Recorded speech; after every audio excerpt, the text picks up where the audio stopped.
Maka di perencanaan kita di Kabupaten Sidoarjo merencanakan, bukan kira-kira kita, merencanakannya itu di 6 calon. 6 calon itu 4 dari partai politik, diusung partai politik, ya, dan 2 dari perseorangan. Kalau sekarang kan sudah bertebaran banyak baliho, banner, spanduk, sosok-sosok yang kira-kira walaupun dalam tanda kutip tulisannya mengucapkan selamat Idul Fitri dan sebagainya, itu kira-kira bisa dipandang nggak bahwa mereka itu bakal calon gitu ya? Bagi KPU tidak. Tidak ya, oke. Bagi KPU itu kan orang disebut sebagai bakal calon kan kalau sudah mendaftar ada maskot yang ditampilkan. Maskot Pilkada Sidoarjo ini apa? Kemudian harus ada jingle untuk pemilih pilkada itu. Maka di setiap momen seperti ini KPU Kabupaten Sidoarjo ini supaya menjadi minat bersama-sama ini kita lombakan. Kita lombakan meriah ya. Supaya juga meriah, masyarakat tahu lombanya kapan. Kemarin di pleno KPU hari Senin kemarin sudah kita rencanakan insya Allah 1-2 minggu ini kita akan melakukan proses 2 lomba itu, 2 lomba jingle maupun maskot yang nanti akan kita tampilkan, kita sampaikan pada masyarakat saat peluncuran atau launching pilkada itu.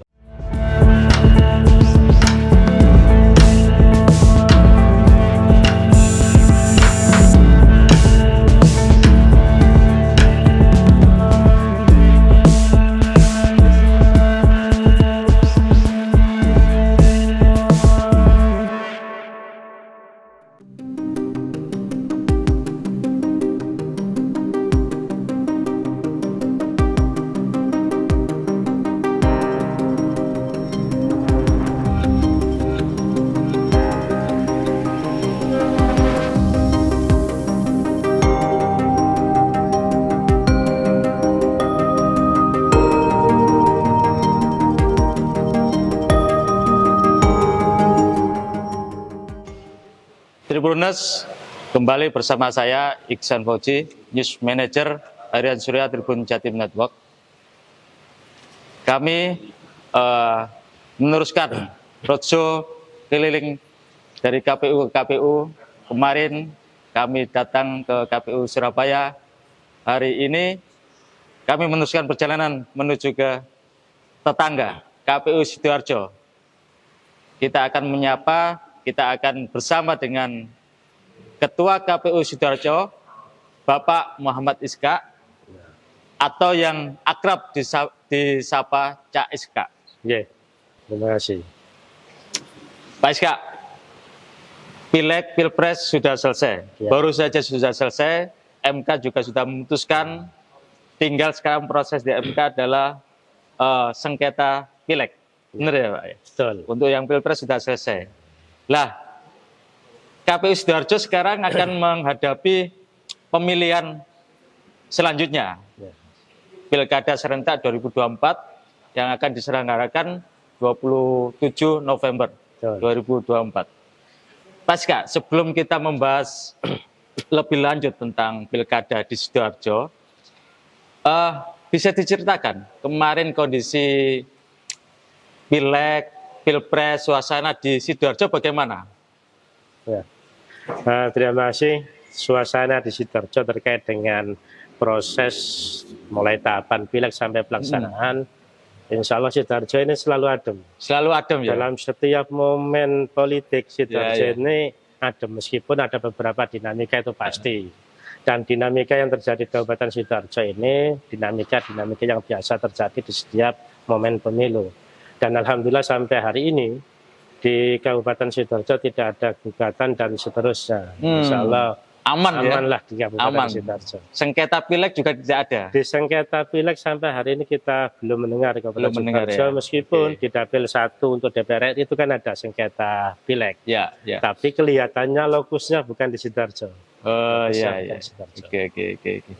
Kalau Pilpres kemarin juga adem ayem ya, masyarakat Sidoarjo juga ya? Sampai hari ini proses Pilpres pun adem ayem. Di Sidoarjo memang ada beberapa dinamika terhadap proses Pileg. Dan itu kan sudah diselesaikan oleh teman-teman Bawaslu, prosesnya bagaimana dan seterusnya. Untuk pelaksanaannya sendiri sampai pada pelaksanaan, dan hari ini tidak ada persoalan sama sekali di Kabupaten Sidoarjo, alhamdulillah. Setelah Pileg dan Pilpres selesai, apa sih langkah KPU menghadapi pilkada ke depan ini? Mungkin ada tahapan-tahapan awal yang akan dilakukan oleh KPU dalam persiapan pilkada serentak 2024. Ya, untuk Pilpres atau Pileg hari ini memang agak berhimpitan tahapannya dengan pelaksanaan pilkada. KPU Kabupaten Sidoarjo ini sudah mulai masuk di tahapan pilkada karena tahapan Pileg dan Pilpresnya sudah selesai. Untuk tahapan pilkada di Kabupaten Sidoarjo kami sudah mempersiapkan diri untuk itu.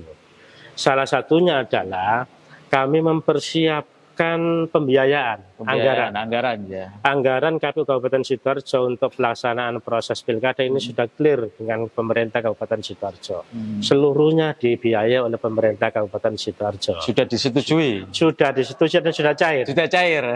Hanya ada beberapa kabupaten di Jawa Timur yang anggarannya sudah 100% diterima oleh KPU. Salah satunya Sidoarjo. Berapa untuk besaran yang anggaran kita terima hibah untuk pilkada di Kabupaten Sidoarjo 84,8 miliar untuk seluruh proses pelaksanaan pilkada. Untuk saat ini tahapannya apa, Cak Iska? Pendaftaran PPK dan PPS ya? Ya. Yang paling kalau hari ini setelah kita menyelesaikan proses anggaran, perencanaan dan seterusnya, mulai tanggal 23 kemarin kita sudah membuka pendaftaran PPK. Pendaftaran panitia di tingkat kecamatan. Ini kita akan laksanakan, kita buka pendaftaran sampai tanggal 29. Tanggal 6 dan tanggal 8 teman-teman bakal calon ini akan menghadapi tes tertulis. Hasilnya nanti di tanggal 16 Mei akan kita lakukan pelantikan bagi yang terpilih. Apakah komposisi petugas PPK dan PPS itu sama nantinya atau memang ada verifikasi lagi? Tentu rekrutmen ini kan ada beberapa tahapan ya. Yang pertama tahapan terkait dengan administrasinya, ada seleksi administrasi. Jadi mereka yang kemarin jadi petugas PPK di belum tentu jadi lagi. Belum tentu jadi lagi. Kan prosesnya awal lagi. Mulai semua, awal lagi. Awal lagi semua masyarakat di Kabupaten Sidoarjo yang memenuhi syarat kami persilakan untuk mencoba dan mendaftar di PPK di masing-masing kecamatan. Pendaftaran itu memang di masing-masing kecamatan nanti. Dan pendaftarnya di KPU Kabupaten Sidoarjo. Harapannya banyak yang daftar sehingga KPU untuk menentukan pilihan orang-orang yang tepat itu kan banyak pilihannya. Banyak pilihan, semakin banyak pendaftar, semakin banyak pilihan, insya Allah kita akan memilih orang-orang yang sangat tepat untuk melaksanakan proses itu. Dan ini tidak membingungkan orang yang menyeleksi ya Pak ya? Enggak, tentu dengan banyaknya calon itu kita malah senang. Pilihannya banyak, pilihannya banyak. Justru kita ini khawatir kalau kemudian calonnya itu ngepres ataupun bahkan berkurang. Ini kan nanti akan ada proses selanjutnya kalau berkurang. Kira-kira nanti kriteria calon di usia berapa rentang yang akan dipilih atau memang ada syarat usia dari KPU sendiri? Kalau syarat usia di undang-undang ini kan nomor 17. Tapi nanti 17, akan ada pertimbangan-pertimbangan tertentu lah terkait dengan hal-hal begitu. Yang paling pasti bahwa kita untuk menentukan calon sampai menjadi calon terpilih ini banyak kriteria. Di samping kriterianya kemampuan, integritas, kemudian hubungan dengan masyarakat dan seterusnya. Untuk daftar pemilih tetap di Sidoarjo ini berapa sih Pak jumlahnya? Kalau DPT kita mengacu pada Pileg kemarin 1,4. 1,4 juta 1,4 pemilih ya. Itu kira-kira nanti di pilkada ada perubahan nggak? Kalau hari ini kita menskemakan untuk pilkada itu hampir sama di 1,47 sekian. Ini yang akan kita akan mencoba untuk menjadi DPT kita. Tapi ini kan nanti akan ada prosesnya. Itu nanti diverifikasi lagi. Betul ya. Jadi mulai awal lagi ya. Dasarnya dari DPT, Pileg dan Pilpres kemarin. Salah satunya itu dasarnya. Itu sekitar bulan berapa itu nanti petugas Ya kan kita melakukan? segera kita laksanakan di bulan depan. Berkaca pada pilkada sebelumnya dan pemilu 2024 ini ya, apa yang menjadi evaluasi KPU Sidoarjo ya? Yang menjadi evaluasi kami di KPU Kabupaten Sidoarjo tentu kami tetap akan mengupayakan, terutama di sisi penyelenggara dulu. Penyelenggara. Penyelenggara yang kemarin sudah menjadi PPK, menjadi PPS akan kita lakukan evaluasi. Di sisi apanya? Yang pertama di sisi kemampuannya, di skill dan kemampuan. Yang kedua di sisi integritas. Apakah penyelenggara ini ada catatan terkait dengan integritas? Tentu ini juga akan menjadi bagian dari evaluasi kita untuk memilih orang yang tepat untuk atau kita di tahun 2020. Itu penyelenggara itu nanti ya. Untuk penyelenggaraan. Tapi kira-kira dari catatan itu banyak enggak catatan kepada para penyelenggara yang di bawah KPU? Kalau banyak tidak, pasti Ya, ada. pasti ada ya. Terutama teman-teman ad hoc yang mendapatkan rekomendasi Bawaslu itu akan kita lakukan pengkajian. Kalau mereka daftar kembali di ad hoc kita di tahun 2024 ini nanti ya. CSK, hal yang kerap terjadi di setiap pilkada, hampir setiap pilkada itu adalah persyaratan administrasi calon. Gitu ya. Contoh misalkan ada laporan ijazah kandidat yang tidak sah atau palsu gitu ya. Di Sidoarjo apa pernah terjadi kasus semacam ini selama CSK itu menjabat komisioner KPU Sidoarjo? Kalau terkait dengan administrasi calon itu, di setiap pemilu kan mesti ada catatan-catatan, ada masukan masyarakat. Dan hal-hal begitu, kalau kami di Kabupaten Sidoarjo, dan ini petunjuk memang dari KPU RI, pimpinan kita, KPU RI maupun KPU Provinsi, ini kita harus melakukan terkait, kita verifikasi faktual. Contoh, terkait dengan ijazah satu misal. Kalau ada laporan masyarakat satu misal laporannya terkait dengan ijazah ini ada yang menganggap kurang baik, kurang benar dan seterusnya, maka ini kita lakukan klarifikasi ke tempat yang berada atau klarifikasi begitu. Itu sampai klarifikasi ke sekolah. Kalau sekolah bagaimana kemudian kalau sekolahnya sudah bubar satu misal kita klarifikasi ke dinas tertentu, dinas terkait yang membidangi itu, ke Dinkes kemana gitu. Tapi selama ini di KPU Sidoarjo selalu ada begitu. Selalu ada begitu. laporan dari masyarakat. Apakah itu pileg maupun pilkada selalu ada begitu. Dan itu biasa memang.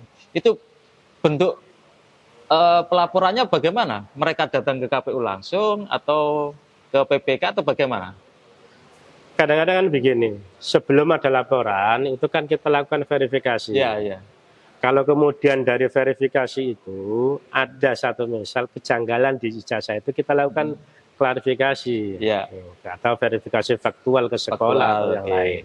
Kalau kemudian ini sampai menurut kita ini sudah clear semua satu misal begitu, kemudian ada masyarakat yang melaporkan terkait ijazah, terkait surat yang lain dan seterusnya, kita pun akan menindaklanjuti itu dan pasti KPU akan menindaklanjuti apapun masukan dari masyarakat. Tidak mungkin itu kita abaikan. Selalu ada ya. Selalu ada laporan. Dan itu kan dinamika yang biasa begitu. Bagi KPU hal-hal begitu hal yang biasa. Tapi itu enggak sampai masuk KPU calon yang disebut atau dilaporkan tadi lolos gitu kan sampai dilaporkan digugat ke PT UN maupun ke pengadilan dan sebagainya, nggak sampai. Kami juga pernah begitu. Pernah ya. Untuk pileg kami juga pernah digugat di PT UN dan seterusnya. Tapi bagi KPU ini kan yang penting kita sudah melaksanakan seluruh prosesnya, seluruh proses tahapan administrasi sesuai dengan juknis, sesuai dengan undang-undang, sesuai dengan PKPU. Kalau kemudian ada calon masyarakat yang tidak terima akan hasil itu, mereka kan punya kewenangan untuk melakukan gugatan KPU. Biasanya kami itu terbuka. Ketika KPU digugat, ya kita jalani prosesnya. Kalau kita dianggap menang ya selesai. Kalau kita dianggap kalah ya kita terima. Semudah itu sebetulnya KPU. Kami tidak pernah merasa bahwa kalau KPU kalah ini KPU begini-begini, tidak. Kalau KPU di sidang satu misal di PT UN kita kalah, Iya. kita laksanakan hasil putusan PT UN. Karena prinsipnya Karena KPU iya, adalah menjalankan putusan dan undang-undang itu Undang-undang. sendiri ya. Betul. Oke.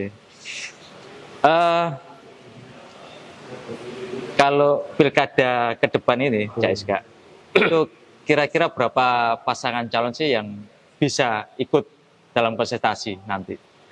Kalau KPU itu kan selalu berpegang pada prinsip, ini kalau ngomong terkait dengan pasangan calon, Ya, ini kan kita ngomong perencanaan kita. Ya. Ini berhubungan Berkaitan dengan anggaran. anggaran, Dengan oke. Tentu kan begitu. kalau Maka kurang nanti kalau sulit kurang nanti nantinya. sulit nantinya. Makanya Oke. KPU itu kalau di Kabupaten Sidoarjo ini selalu membuat perencanaan calon ini maksimal. Mm-mm.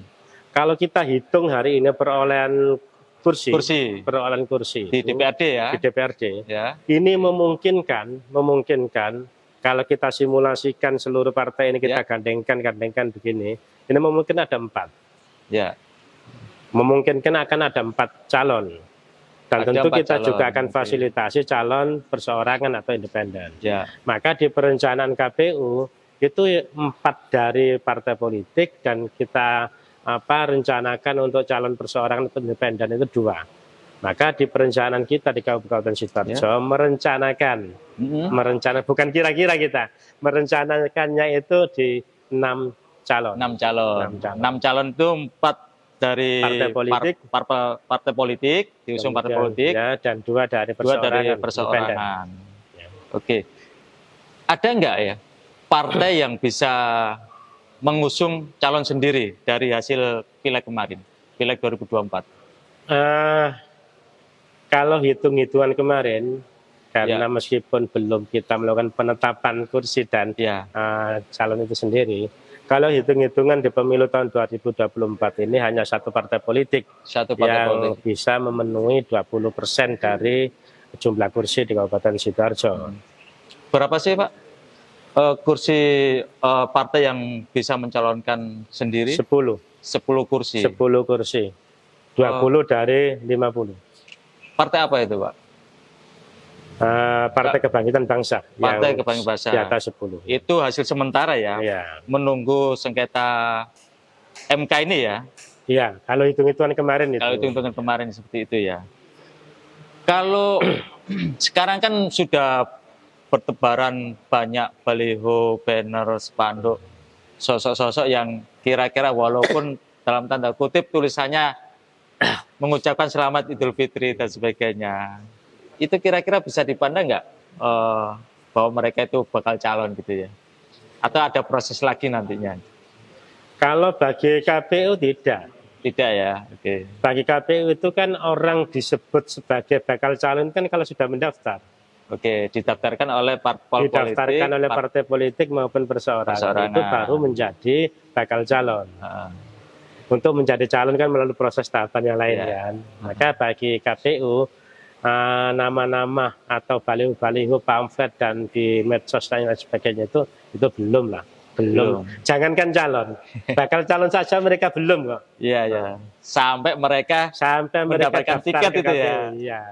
Mereka mendapatkan rekomendasi dari partai politik, kemudian didaftarkan ke KPU, baru kemudian mereka menjadi bakal calon. Diverifikasi dulu baru ditetapkan oleh KPU sendiri.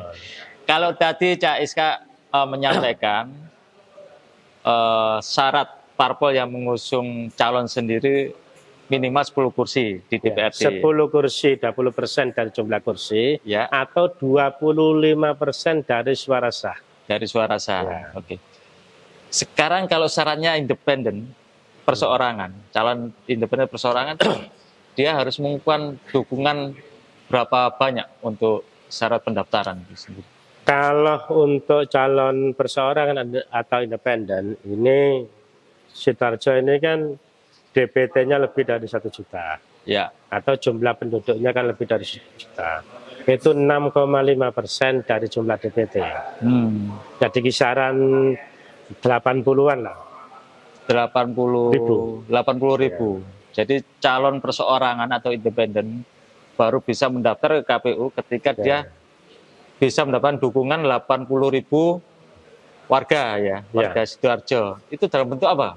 Dukungan dalam bentuk dukungan tertulis dan dilampiri Surat dengan pernyataan. Iya, surat pernyataan dukungan dan dilampiri dengan fotokopi KTP. Saya kira kemarin partisipasi pemilih di Sidoarjo berapa waktu Pileg dan Pilpres ini? Cukup tinggi ya? Di Kabupaten Sidoarjo, alhamdulillah untuk tahun 2024 ini tingkat partisipasinya mengalami peningkatan yang cukup besar. Kami sebetulnya berharap tingkat partisipasi sebelum pemilu ini mencapai 85. Tapi ternyata melebihi ekspektasi kita. 86% kita. 86%. Tingkat partisipasi di Kabupaten Sidoarjo untuk pemilu kemarin. Pemilu kemarin ya. Harapannya ini juga nanti di pilkada juga begitu. Ya. Apa strategi KPU sendiri untuk meningkatkan partisipasi warga Sidoarjo datang ke TPS saat pilkada nanti, supaya partisipasinya itu melebihi dari partisipasi di Pileg dan Pilpres kemarin? Ya tentu kita melakukan sosialisasi. Sosialisasi itu kita lakukan mulai tahapan pertama sampai pada pencalonan, kita sosialisasikan calonnya dan seterusnya. Kita pun juga berharap pada seluruh partai politik nanti pengusung itu juga mensosialisasikan atau mengkampanyekan calonnya. Ya. Tentu harapannya sosialisasi yang kita lakukan ini terkait dengan dengan sosok-sosok calon-calon itu nanti supaya banyak pilihan. Harapannya kami kan begini, semakin banyak calon, insya Allah ini akan berkorelasi dengan tingkat partisipasi. Tingkat partisipasi, harapannya seperti itu ya. Jadi sebenarnya KPU tidak bisa bekerja sendiri ya. Jadi harus melibatkan stakeholder, partai politik, masyarakat, komunitas itu sendiri ya untuk mengajak tentu mereka. KPU ini kan dimanapun. Sehebat-hebatnya KPU ini tidak mungkin bisa bekerja sendirian kan gitu ya. Maka KPU ini harus menggandeng seluruh komponen masyarakat. Apakah itu partai politik, terutama di 32 ini. Stakeholder utama KPU ini kan dua. Ya. Partai politik atau pengusung, yang kedua adalah masyarakat atau pemilih.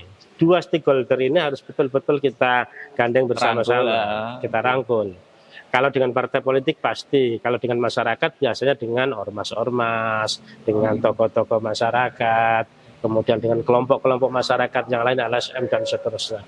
Ini semua harus berkolaborasi bersama-sama kalau kualitas pemilu di Kabupaten Sidoarjo, terutama di tingkat partisipasi ini bisa meningkat. Ya.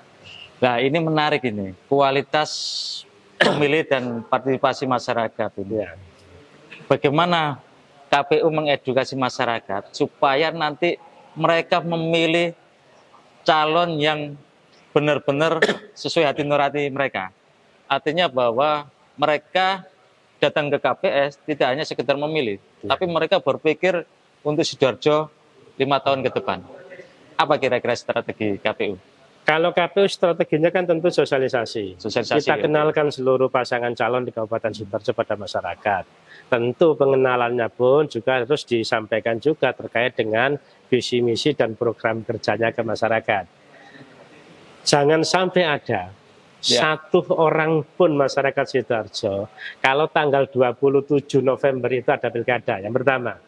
Yang kedua, jangan sampai ada kelompok masyarakat di Kabupaten Sidoarjo yang tidak tahu calonnya siapa saja, visi misinya apa, kemudian programnya apa. Ini harus semua tersampaikan pada seluruh kelompok masyarakat sampai tingkat paling bawah.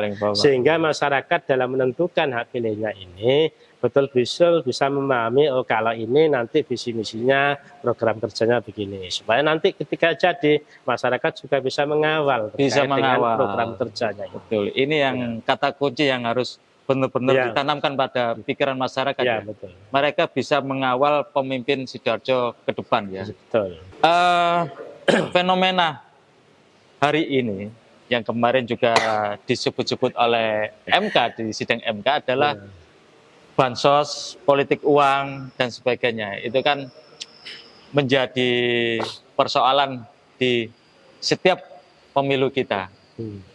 Lah, apa sih strategi KPU sendiri mencegah supaya kandidat maupun siapa aja lah ya melakukan politik uang, dan bagaimana imbauan kepada masyarakat atau pemilih sendiri?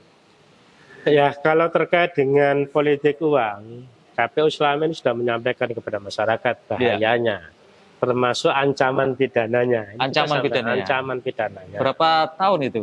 Ancaman pidananya kan 3 tahun. Kalau bagi yang menerima atau memberi. Oh, kalau ini kena. Sudah diproses di Bawaslu, kemudian Gakumdu, dan terbukti bersalah, ancaman pidananya 3 tahun. Dendanya 1 miliar itu. Dendanya 1 miliar. Dendanya 1 miliar. Ini selalu kami sampaikan ketika kami melakukan sosialisasi pada masyarakat. Kemudian terkait dengan yang fenomena yang kemarin disampaikan sedang MK, bansos, kemudian program dan seterusnya. Ini sebetulnya kalau kita melihat Undang-Undang 10 tahun 2016 itu kan disampaikan. Bagi bupati dan pemerintah atau petahana, kalau mencalonkan diri dan seterusnya atau tidak mencalonkan diri, ini kan sebelum 6 bulan kan tidak boleh. Tidak boleh kan menggunakan bantuan sosial ini.